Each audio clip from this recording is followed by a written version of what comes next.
Welcome to a new edition of the Famous Interviews with Joe Dimino. On this episode, we talk with Los Angeles-based DJ, author, educator, and podcaster Amani Roberts. He is a Washington, D.C. born and bred creative. He's a graduate of Howard University, and he's been a DJ since 2008. His hospitality career has spanned over 25 years, holding jobs like Hotel General Manager, Director of Sales and Marketing, and Regional Director of Sales and Marketing with Marriott International. These days, he is a Chief Musical Curator for his company called Amani Experience, and he is also an adjunct professor at Cal State University, Fullerton, teaching Entertainment Money Management. Finally, his first book, DJs Mean Business, One Night Behind the Turntables Can Spin Your Company's Success, was released in April of 2020. We get into all of this and more. Enjoy this interview. Right on. Well, hey, thanks for taking a minute out again. I really appreciate it. You're welcome. My pleasure. So in your line of work, you're dependent on human beings being in front of you. And the last 2 years on planet Earth with the pandemic was particularly hard for entertainers and those that, are involved with the public. So I'm curious how you survived the pandemic and how that period of time changed you now that we're reemerging. To survive the pandemic, I was fortunate that I was teaching virtually at Cal State University, Fullerton. And then I was able to hop on to Twitch pretty early on and start to build a community there. And that helped me expand my network, earn a little bit of revenue, and just keep me active in terms of DJing, meeting people, creating content, creating new show concepts. And that's what really carried me through the majority of the pandemic until things opened back up. So before we get to how this dream of yours of being a DJ and what you do today came to fruition, I want to start by asking you to imagine that you're in front of a group of grade school kids.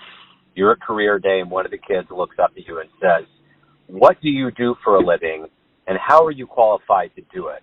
How would you answer that child? I would tell them I play music to make people happy and enjoy the mood, and I'm qualified because I study music, I collect music, and I've practiced my craft in terms of spinning records for countless years. Are you based in Los Angeles now? Correct, yes. Okay, wonderful.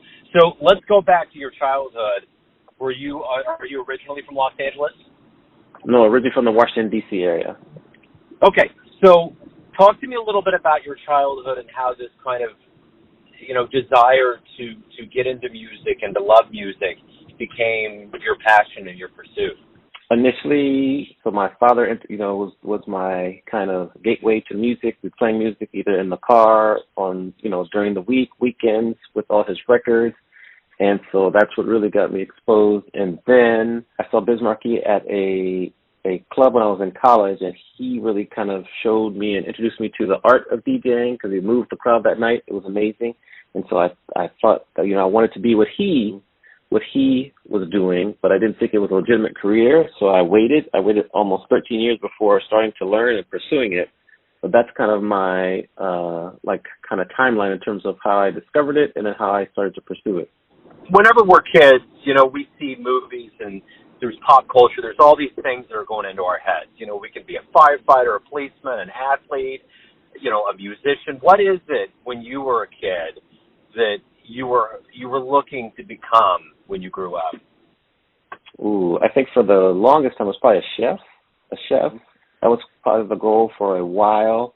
And then once I kind of started learning about the food and beverage industry and what chefs do, I decided I didn't want to do that because I just didn't really want to be cooking all the time for other people, which then I kind of shifted to working in hotels, hospitality, and that's what I did for a good 21 years, working in the hospitality industry.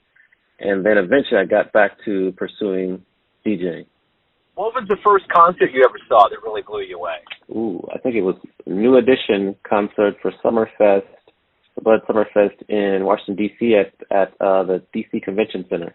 So when you made your way to Los Angeles from D.C., what kind of culture shock was it? What kind of adjustment did you have to make from, essentially one coast to the other and two different environments? I think the toughest adjustment for LA is just it's a very, really large city and people kind of stay in their own pockets or bubbles, as we call them here.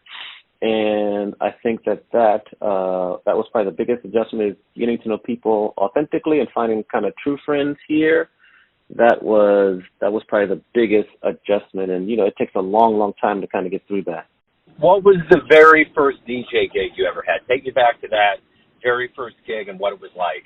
It was actually, I was working at the Marriott Hotel, and the DJ that we had for the night didn't show up, so I had to kind of fill in for the DJ because we had a really high-profile client that wanted a DJ and wanted music.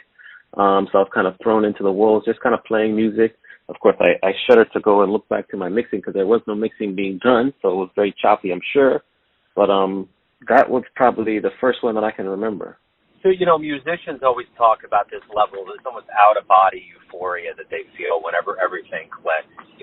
All of the pieces of what they're doing and the musicians that are around them that are clicking. For what you do, what was that moment for you? What was the first time that you were in front of a group of people where it clicked and there was a level of euphoria where you got off and you thought at the end of that gig, wow, I want to capture that feeling all the time? I would say it probably happened, I kind of cut my teeth at this bar club in Venice, and there was one particular night, I don't know what possessed me, but I was just doing really well with mixing the songs, mixing the genres, keeping people happy, keeping people dancing, that, at the end of the night, they didn't want me to end, and they kind of gave me a standing ovation in a small little bar club, but that didn't happen before. I don't think it happened after. It was just something about that night that really, really kind of, I was, in the flow, so to speak, and that's what I remember. The one thing about doing what you do is that you really, you have a pulse on music and you've seen it change over the years. What would you say about the evolution and the progression of music from when you started to where you're at right now? Are you impressed? Are you happy with the way that things are progressing musically and sonically? That is a loaded question. I would say there's some aspects of the music industry where, I'm excited.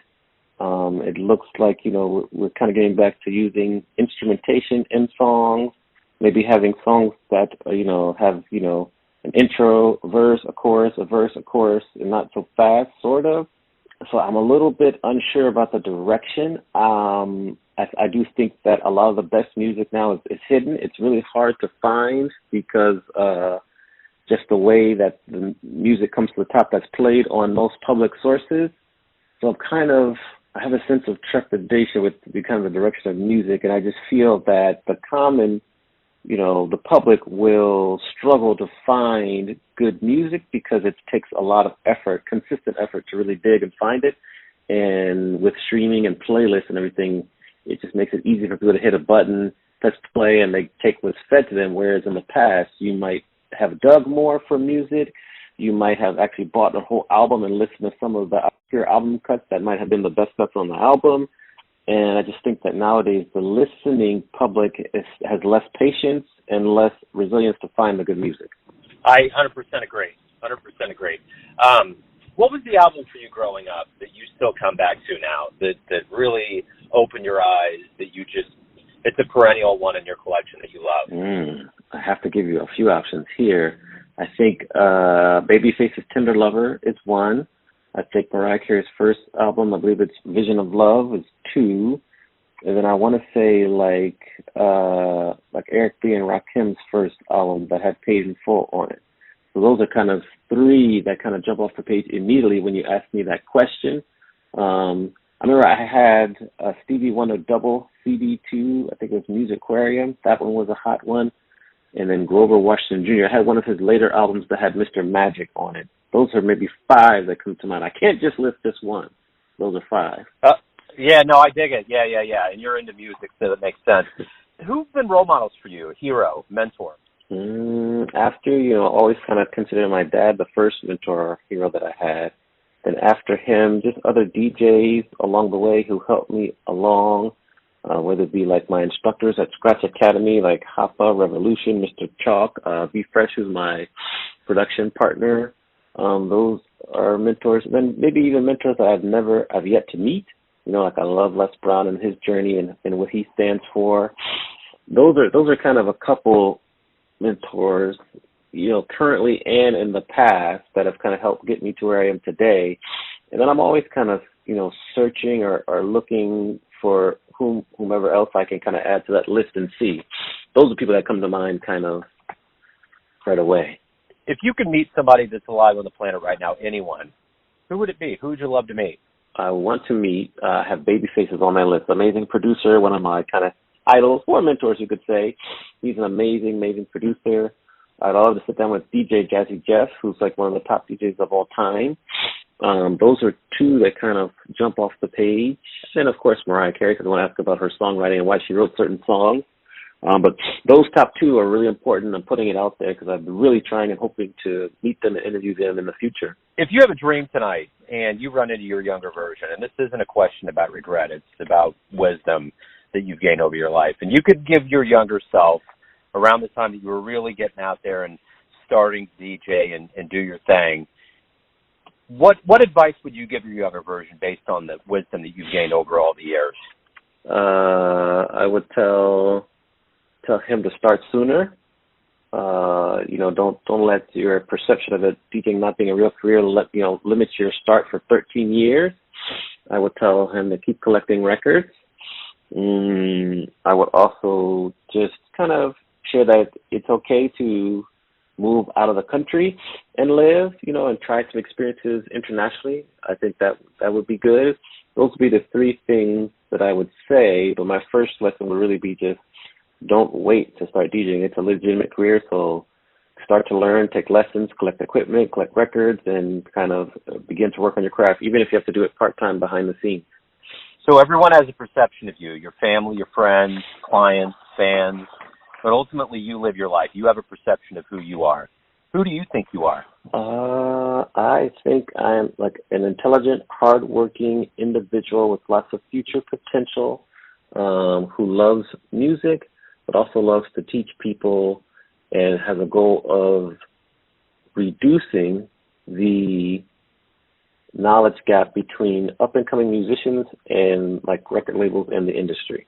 So the one thing right now with the world opening up and, the pandemic is coming to a close, a lot of things are happening. For you, let's say we talk 5 years from now. What are you looking forward to? What are you wanting to do? Branch out, expand? How do you want to see your life go? I'm looking forward to playing in bigger venues. I'm looking forward to interviewing even more influential people within the industry. I'm looking forward to writing at least another one, maybe 2 books, and looking to kind of continue my educational journey in terms of being a professor. Your book, DJs Mean Business, One Night Behind the Turntables Can Spin Your Company's Success. Along with that book and everything that you do, booking you, anything related to your world, where can those folks out there go on the web to find out and get that going? AmaniExperience.com will get you pretty much all the links you need. You can do AmaniExperience.com/book. You can find me on like Instagram or LinkedIn, Amani Roberts on LinkedIn, at Amani Experience on all the social.